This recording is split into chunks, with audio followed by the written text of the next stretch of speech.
The first thing I heard was the soft click of a ceramic mug touching the nightstand. I opened my eyes to morning light, a navy quilt, and Valerie Morgan standing in the doorway of her bedroom in charcoal trousers and a cream sweater. I was still wearing yesterday's shirt and slacks. My jacket hung over a chair. My shoes sat together beneath it, and the emergency phone rested beside a signed incident log. "Do you remember what you did last night?" she asked, smiling over a second cup of coffee. "I remember agreeing to use your room because the guest room had a leaking pipe and you refused to. Let me drive after 20 hours awake." "Good start." "You took the office daybed. Your building manager witnessed the arrangement. I removed my shoes, set 2 alarms, and promised not to answer another call unless the backup system failed." Her smile widened. "You also persuaded a systems administrator not to erase Morgan Logistics' recovery keys, dictated a complete incident timeline, and fell asleep while explaining why crisis negotiators need 8 hours of rest." I pushed myself upright and accepted the mug. Black coffee, no sugar. The warmth reached my fingers before the first sharp taste cleared the fog from my head. "How long was I out?" 4 hours and 12 minutes. "That is not 8. You set the alarms." The humor left her face when my emergency phone vibrated. She did not reach for it. Neither did I until I read the sender on the lock screen. Mara Chen, outside counsel for Morgan Logistics. Valerie sat in the armchair by the window while I opened the message. The city below her renovated loft was beginning to move through a pale Friday morning. Mara had forwarded an email from Adrian Bennett, a Morgan Logistics board member. He claimed to possess a voicemail, proving Valerie had ignored warnings about a security weakness. Unless she announced her resignation before Saturday night, he intended to release the recording to financial reporters and demand an emergency board vote on Sunday morning. His objective was not vague. Adrian had spent 6 months promoting a sale of Morgan Logistics to Halcyon Freight. Valerie had blocked it because the offer would close regional depots and eliminate hundreds of jobs. If he forced her out before Sunday's vote, he believed he could collect enough proxy support to approve the sale. Valerie could not solve the problem by walking away. An abrupt resignation during an active security incident would trigger lender review under the company's credit agreement and could delay payroll for 3,000 employees. It could also weaken Morgan Logistics' cyber insurance claim. Staying silent was equally dangerous. If the recording caused the market to believe client data had been exposed, customers could suspend shipments before the company verified what had happened. Calling the police or hiring a lawyer was not an instant exit, either. Mara was already directing the legal response. But investigators would require authenticated evidence, preserved access logs, and a documented chain of custody. Public accusations made before that work was complete could create a defamation claim and compromise regulatory notices. That was why I was there before any personal feeling complicated the room. Morgan Logistics' independent board committee had activated my firm's standing emergency retainer on Thursday afternoon for the overnight systems call. At 7 Friday morning, it approved a written 72-hour supplemental engagement ending at 7 Monday morning. My role was limited: slow Adrian's deadline, keep communications accurate, and help Valerie make decisions without panic controlling the schedule. I had no authority over servers, legal filings, board votes, or her position as CEO. Mara controlled the law.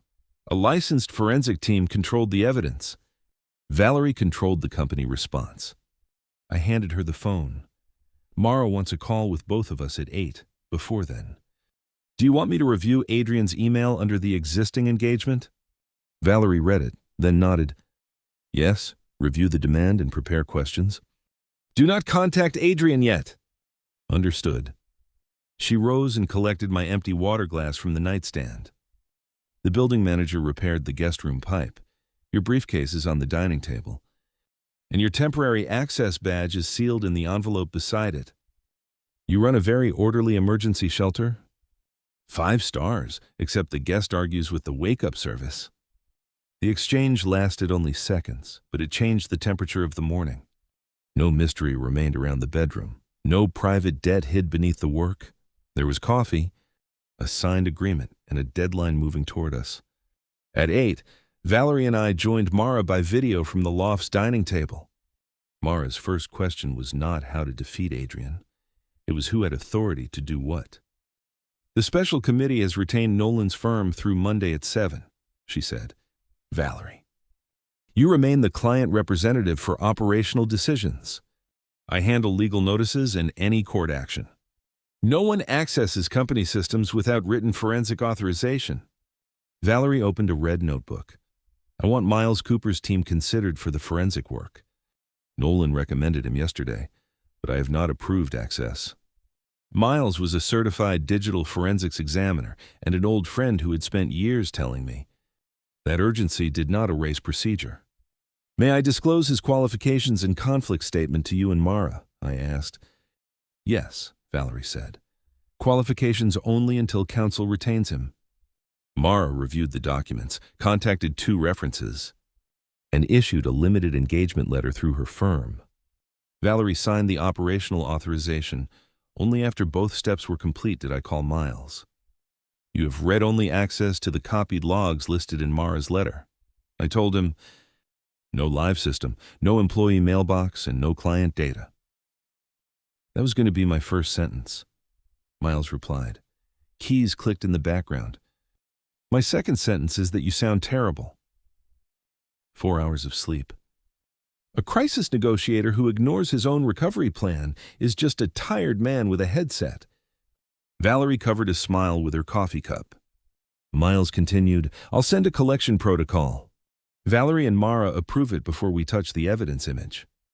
"Agreed," Valerie said. By 9:30, the roles were visible on one page.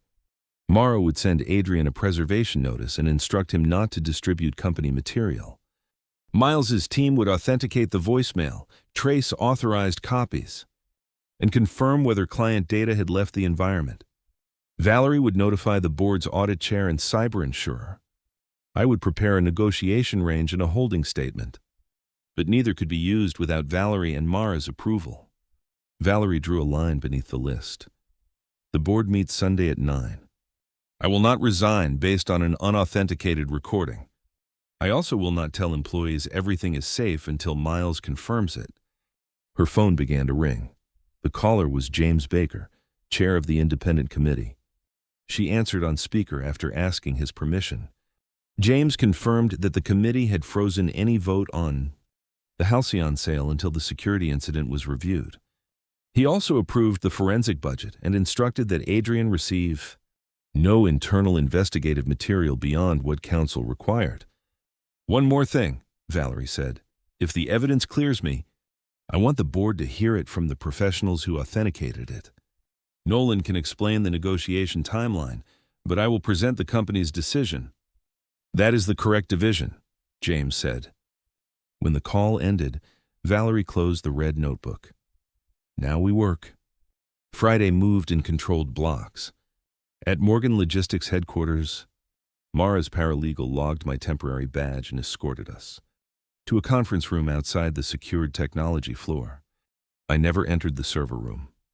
Miles appeared on a wall monitor while 2 of his examiners collected copies from the company's internal security officer. Every transfer received a time, hash value, and signature. The voicemail sounded damaging on first listen. A man identified as Seth, the overnight systems administrator, said Valerie had been warned that recovery access was vulnerable and had chosen speed over security. The final 12 seconds were missing. Miles replayed the audio waveform. A faint click appeared before the word chosen. "Possible edit point," he said. "Not a conclusion. We need the source file and Seth's call records." Valerie pressed her pen against the notebook, but did not write. Air from the ceiling vent stirred the corner of a printed access log. "Mara, may I direct human resources to preserve Seth's company devices without questioning him?" she asked. "Yes. Use the written hold I just sent. Do not interview him until I'm present." Valerie called HR, read the instruction exactly, and asked for confirmation by email. The preservation step was complete in 6 minutes. My role began when Adrian called Valerie's private number at 11. She looked at the screen, then at Mara. "Do I answer?" Mara shook her head. Not until we choose the conditions. I placed my notes between us.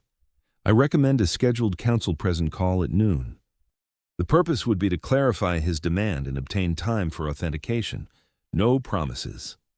No secret recording and no discussion of resignation terms. Would you like me to draft the invitation? Valerie considered it. Yes. Send the draft to Mara and me. Mara sends the final version.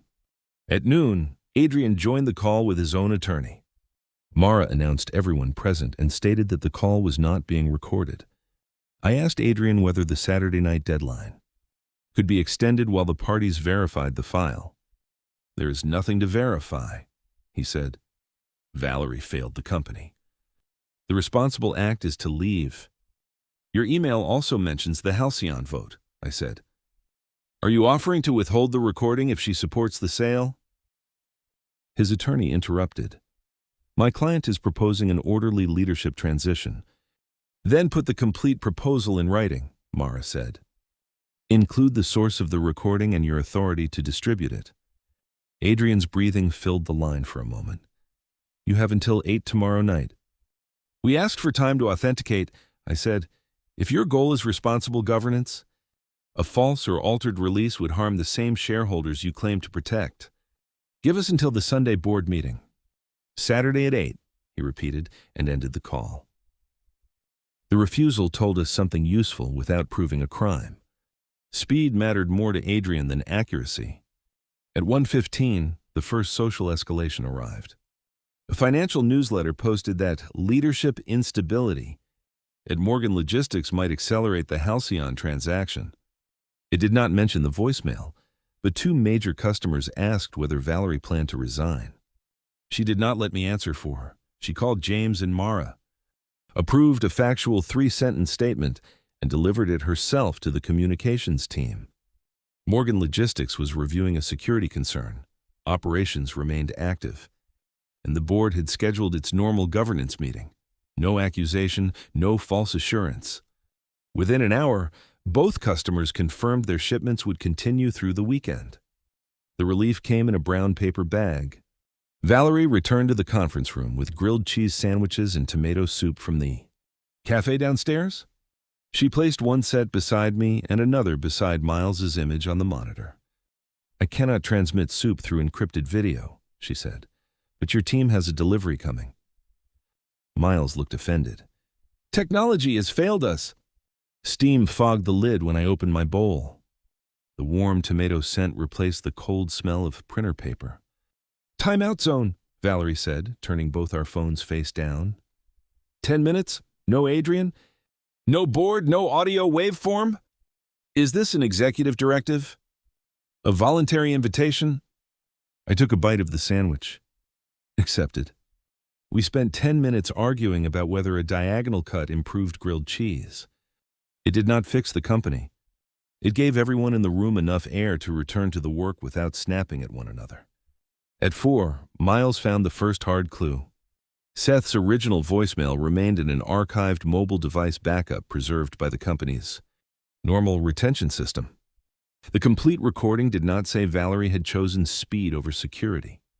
It said the migration team had chosen speed over a redundant test after Seth's manager approved the change. Valerie's name appeared earlier in the call only because she had ordered a review and the test was missed. The edited file removed 27 seconds and joined 2 separate statements. Miles displayed the source, the altered copy, and the matching waveforms. The edit is demonstrable. We still do not know who made it or how Adrian obtained it. Valerie's shoulders lowered by an inch. She did not celebrate. Does the original indicate that client data left our systems? She asked. No. My team needs several more hours to finish the access review. Then we wait for the whole answer. Mara prepared an evidence summary for the independent committee. Valerie approved its operational facts. I drafted a second request that Adrian delay publication because the file had material discrepancies. Mara sent it with still images of the waveform, but not the underlying audio. Adrian replied with 1 sentence, resign, and this ends quietly. Valerie read it beside the conference room window. Traffic lights glowed through the early rain. He has stated the exchange plainly, she said. Mara saved the message to the legal hold. Yes. We now have a written demand tied to withholding the recording. I want it included in the board packet, Valerie said, and I want the insurer notified tonight. Mara nodded. I'll handle both. By 7, the office had emptied except for the response team.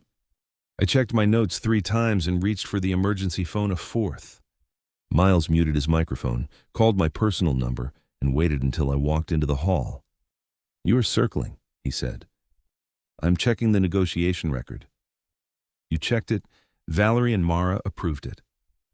Let the forensic team finish our job while you do yours. Which is? Be rested enough to notice when someone lies to you tomorrow? Through the glass wall, Valerie was arranging cups beside a fresh coffee pot. She caught my eye and pointed at the clock, then at the chair I had abandoned. I have been outvoted, I told Miles. A historic day. Valerie had reserved 2 hotel rooms across from headquarters using the committee's approved response budget. Mine had its own key, its own receipt, and no blurred boundaries before we left. She handed me a printed overnight contact tree. Miles is primary for forensic developments, she said. Mara is primary for legal. I am primary for company operations. You are called only if Adrian makes contact or the risk level changes. I read the page. You removed me from 3 categories. I followed your recovery plan. The elevator chimed behind us. That plan is becoming inconvenient. Good plans often are. I slept 6 uninterrupted hours. Saturday began with black coffee in the hotel lobby and Miles's completed preliminary report. No evidence showed a bulk export of client records. Seth had attempted to delete recovery keys during his dispute with management, but the backup controls had prevented it. The access review did show that Seth copied the voicemail to a personal storage account 2 days earlier. Miles also found a payment request in Seth's preserved company mailbox. It came from a consulting company connected to Adrian through public corporate filings. The message alone did not prove Adrian authorized payment, so Mara retained a financial investigator and prepared a referral for law enforcement. No one calls it bribery or extortion in public, she told us. We describe the documents and let the proper authorities determine offenses.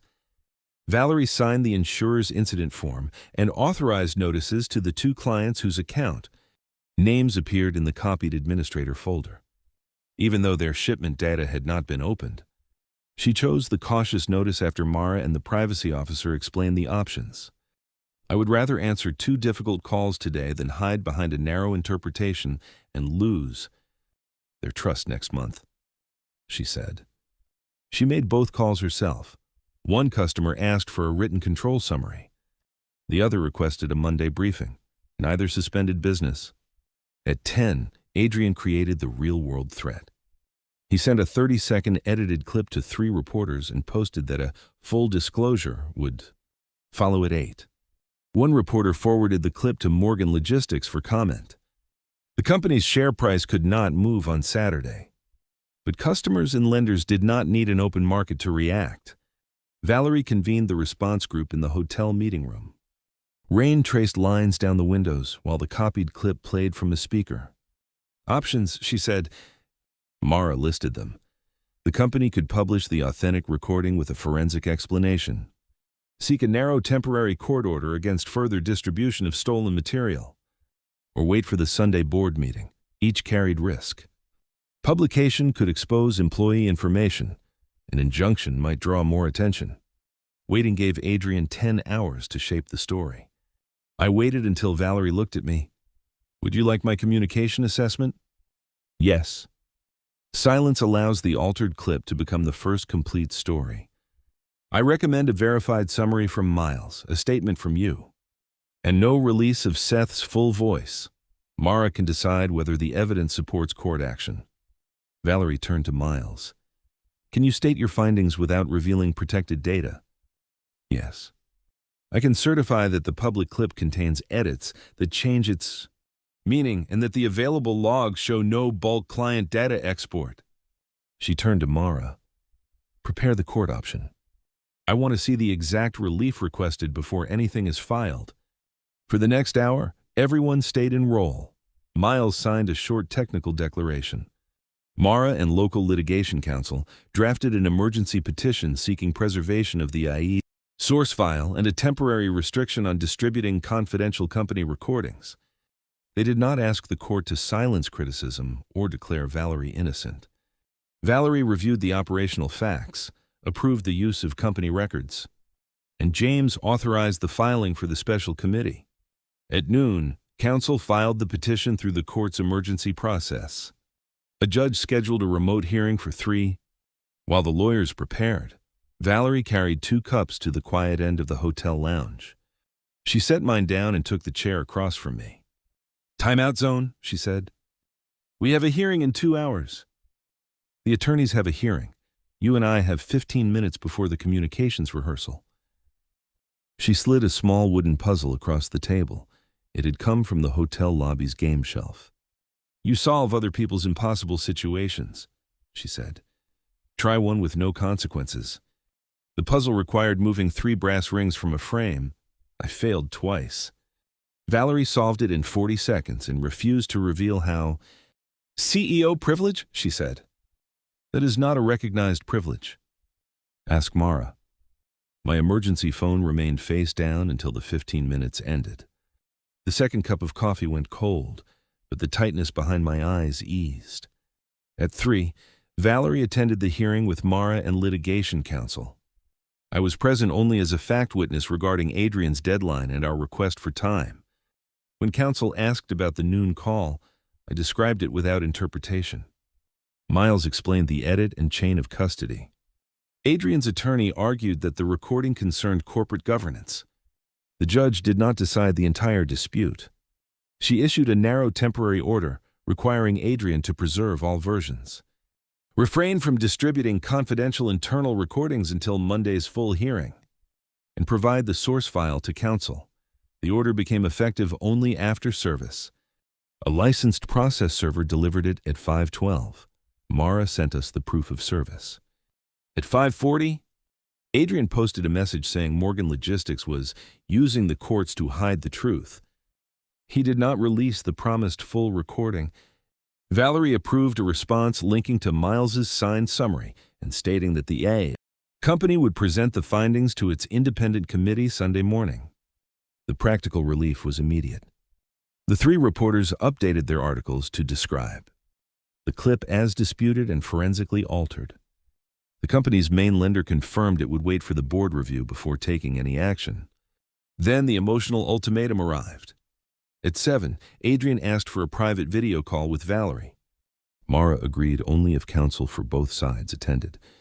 Valerie asked me to join as a negotiator, but kept control of the decision. Adrian appeared alone at first, his office dark behind him. His attorney joined a minute later. "You can still protect your father's name," Adrian told Valerie. "Announce a medical leave tonight. Support the Halcyon sale tomorrow. I will call the clip an unfortunate misunderstanding." Valerie folded her hands on the table. The hotel air conditioner clicked off, leaving his words in a sudden quiet. "You are asking me to trade the company's employees for your silence," she said. "My answer is no." He leaned toward his camera. "Then every customer will wonder what else you are hiding. They will receive verified facts, not a deal made under threat." She looked at Mara. "Please send his proposal and my response to the independent committee." Adrian's attorney tried to reopen the conversation. Valerie ended it politely after Mara confirmed there was no new offer requiring discussion. Her hand stayed steady until the screen went dark. Then she opened her red notebook and found a blank page. "Next step," she said. I placed the Sunday agenda beside her. "Rehearse your board presentation once, then stop. Would you like me to play the most skeptical director?" "Yes, do not be kind." I questioned her for 40 minutes about the lender, customers, insurance, the altered recording, and the missed redundancy test. Valerie answered with documents instead of speeches. When she did not know whether a control had been completed, she said so and assigned a deadline. Mara corrected 2 legal phrases. Miles clarified 1 technical diagram. At the end, Valerie closed the binder. Again tomorrow morning. Tonight, everyone sleeps. No one argued. Sunday morning arrived under a clear sky. The board meeting began at 9 in Morgan Logistics' main conference room. James chaired. Adrian attended remotely under the temporary order. His attorney and Mara were present. Miles joined for the forensic portion. I sat at the far end with the negotiation chronology and spoke only when James called on me. Valerie opened with the facts the company had verified. She acknowledged the missed redundancy test. She explained the backup control that prevented deletion, the limited copy Seth made, the customer notices, the insurer report, and the absence of evidence showing a bulk client data export. Then Miles demonstrated the 2 edit points in Adrian's clip and authenticated the complete voicemail. Mara presented Adrian's written demand, the preservation notice, the payment request email, the court order, and proof of service. She did not declare him guilty. She recommended that the board suspend his committee access pending an independent investigation and refer the documents to the appropriate authorities. James asked me why Adrian had refused to wait for authentication. I cannot testify to his private motive, I said. I can state that we twice requested time, explained the risk of releasing altered material, and offered the Sunday board meeting as a firm deadline. He refused both requests and linked silence to Valerie's resignation and support for the Halcyon sale. Adrian called the process a coordinated attack. Valerie did not interrupt him. When he finished, she placed both palms beside her binder.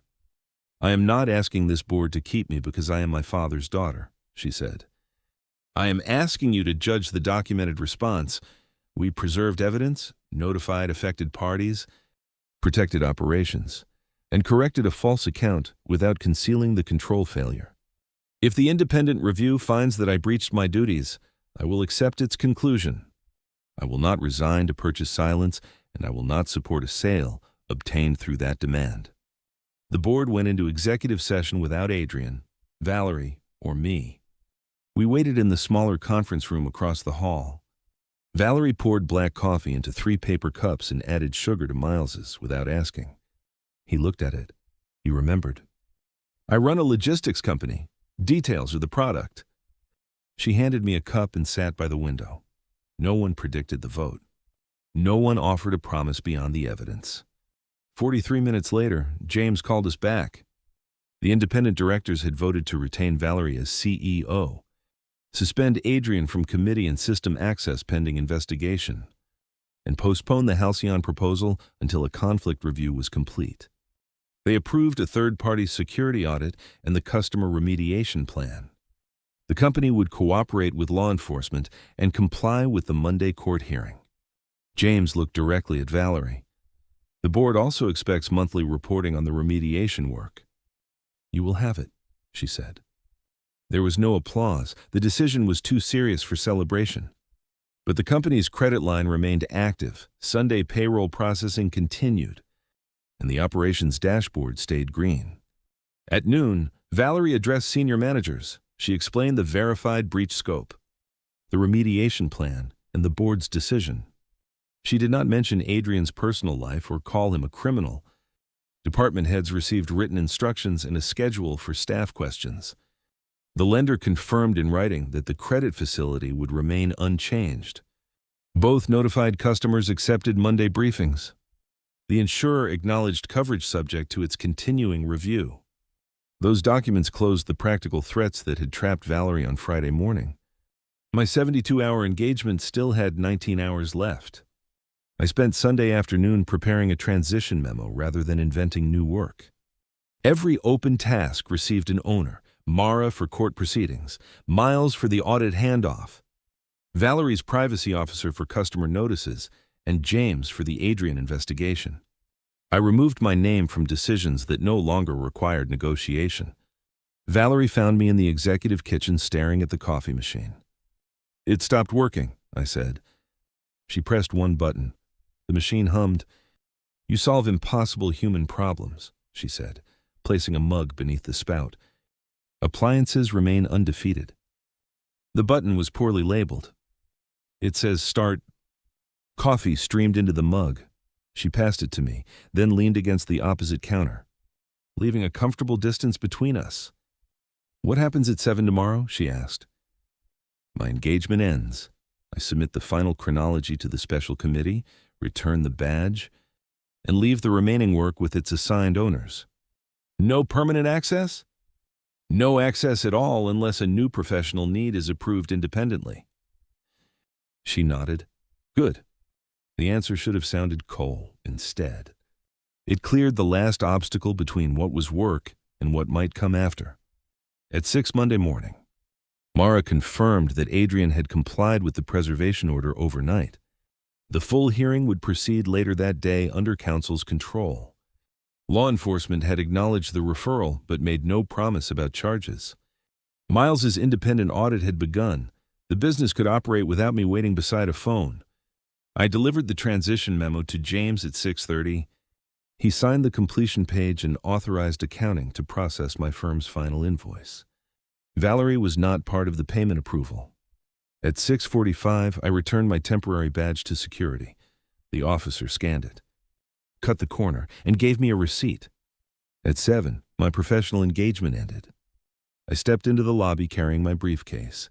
Morning sunlight reached across the marble floor. For the first time in 3 days, the emergency phone was powered off inside my bag. Valerie waited near the front doors with 2 ceramic travel mugs. She wore a navy coat and carried no red notebook. "The committee confirmed you are no longer our consultant," she said. I held up the badge receipt. "Access surrendered. Invoice approved by James. No open negotiation." "Then I have a personal question." The lobby doors opened behind her, letting in the cool sound of the city. "Ask." "Would you like to have breakfast with me on Saturday? A real breakfast, away from this building, with no crisis agenda and no company expense account?" The invitation was hers, clear and separate from everything she controlled as CEO. "Yes," I said, "I would." She offered me one of the mugs. Black coffee, no sugar. I took it, but she kept her fingers around the handle for a moment. "There is one condition," she said. "That sounds like a negotiation." "Miles keeps your emergency phone until breakfast ends." Across the lobby, Miles lifted the phone he had quietly removed from my open briefcase and waved it once.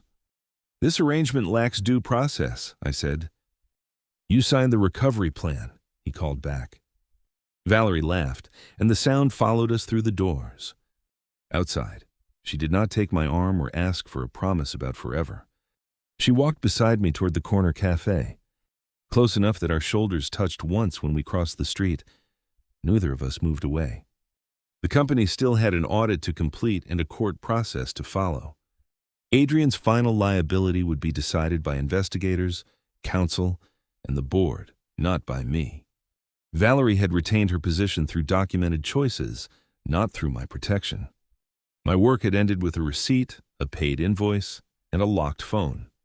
At the cafe window, she raised her travel mug toward mine. "To quiet parts," she said. Ceramic touched ceramic with a soft click. The same sound that had woken me in her room 3 mornings earlier. This time, there was no emergency waiting on the nightstand. "I can learn those," I said. "Good. Saturday at 9. She continued toward her office. I watched until she reached the lobby doors, then turned toward home with both hands free and an ordinary date on my calendar. The end. Closing thoughts. Core lesson integrity is not a dramatic shortcut. It is the choice to protect facts, boundaries, and people even when pressure rewards speed. Green flag Nolan asks before acting, and Valerie keeps authority over her company and her choices. Their romance begins only after his contract. Access and payment are fully closed. Like and subscribe. If you enjoyed this wholesome story, please like the video and subscribe for more. Would you trust someone who stayed calm in a crisis, or the person who remembered when to turn the phone off?